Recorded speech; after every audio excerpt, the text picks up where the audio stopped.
নমস্কার বন্ধুরা, আমি অনিমা। কেমন আছেন সবাই? আশা করি সবাই ভালো আছেন। আমার বাংলা রান্নাবাটি চ্যানেলে আপনাদের সবাইকে স্বাগত। আজকের রেসিপি মশলা ভেজ ডাল। খুবই কম সময়ে ঘরোয়া উপকরণ দিয়ে সুস্বাদু এই মশলা ভেজ ডালটি বানিয়ে নিতে পারেন, যেটা রুটি, পরোটা, নানের সঙ্গে দারুণ লাগে। আর আমার রেসিপিটা যদি ভালো লেগে থাকে তাহলে লাইক, শেয়ার, সাবস্ক্রাইব অবশ্যই করবেন। চলুন তাহলে রেসিপিটা দেখে নেওয়া যাক। প্রথমে এখানে আমি 200 গ্রাম মটর ডাল আর 100 গ্রাম ছোলার ডাল একসঙ্গে নিয়ে খুব ভালো করে ধুয়ে নেব।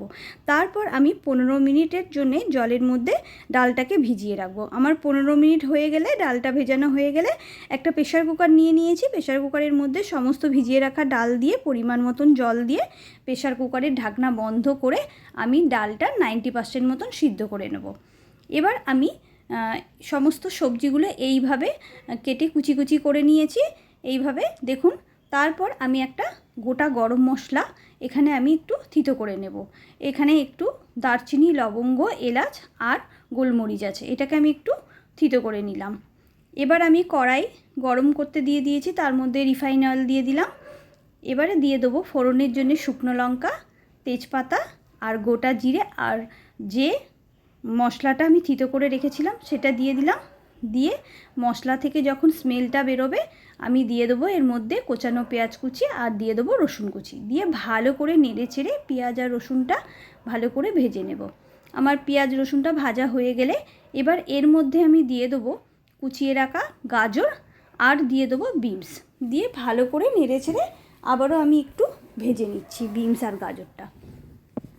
বিনস আর গাজরটা আমার ভাজা হয়ে গেলে এবারে আমি এর মধ্যে দিয়ে দেবো আরও যে সবজিগুলো কেটে রাখা ছিল, যেমন লঙ্কার কুচি, ক্যাপসিকাম কুচি আর দিয়ে দেবো টমেটো কুচি।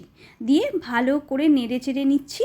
এবার এই সবজিগুলো, সমস্ত সবজিগুলো যাতে খুব তাড়াতাড়ি নরম হয়ে যায় তাই জন্য আমি এর মধ্যে একটু সামান্য লবণ দিয়ে দিচ্ছি। লবণ দেওয়ার ফলে এই সবজিগুলো খুব তাড়াতাড়ি সিদ্ধ হয়ে যাবে।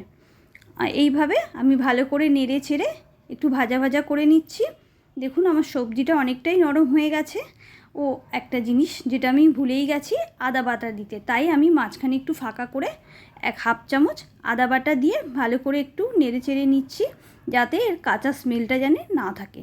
এবার আমি এক এক করে সমস্ত মশলাগুলো দিয়ে দেবো। কালারের জন্যে হলুদ গুঁড়ো আর ধনে জিরে গুঁড়ো 1 চামচ, আর দিয়ে দিচ্ছি ঝালের জন্যে 1 চামচ আমি এখানে লাল লঙ্কার গুঁড়ো ইউজ করেছি।